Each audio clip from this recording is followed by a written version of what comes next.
Okay, so the next video that we are going, or the next topic that we are going to go through is the factor theorem. This is a fancy name for something that we've already covered in the synthetic division video.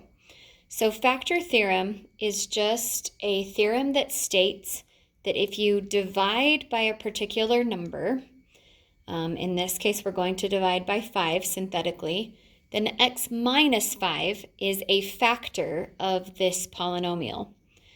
Factor theorem is just something that we use along the way to kind of justify our process, kind of justify the work towards getting to the completely factored form of a polynomial. So we have here a cubic polynomial. I really don't have any sort of method for factoring this other than just trying to divide by something either using long or synthetic division. In this particular type of problem, they're giving me a number and they're saying, show that this given value, so show that this 5 is a 0 of this polynomial. Okay, and then we'll finish reading the instructions in a second. But for right now, I'm going to show that 5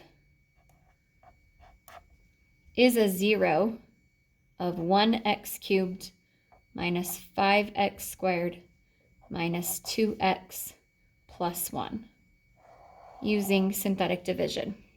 So I drop it, I multiply, I add, I multiply, I add. Nope, I did something wrong. What did I do wrong?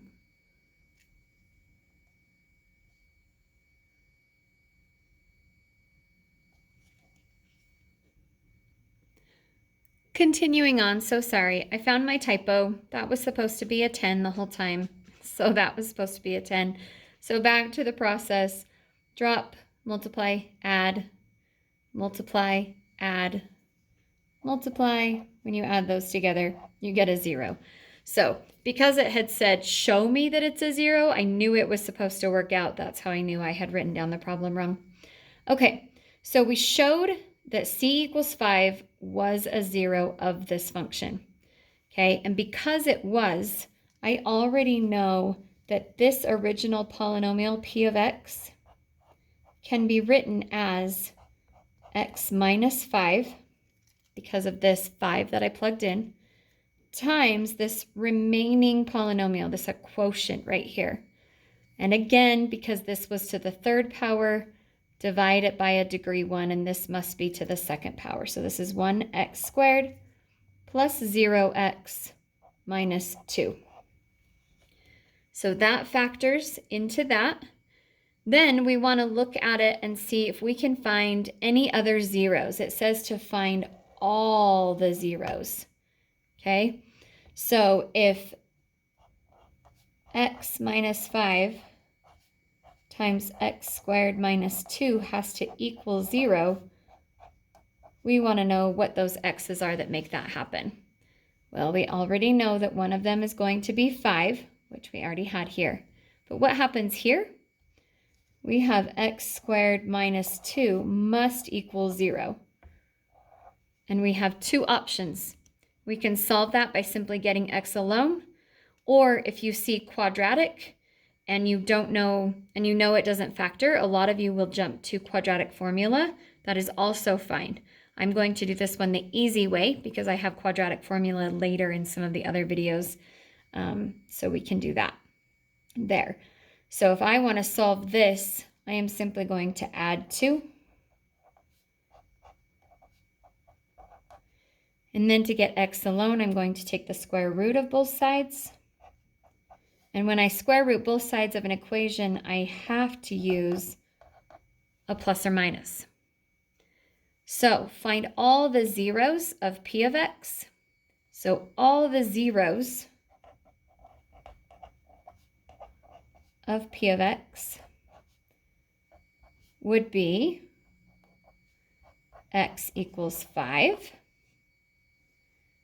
x equals positive square root of 2, and negative square root of 2.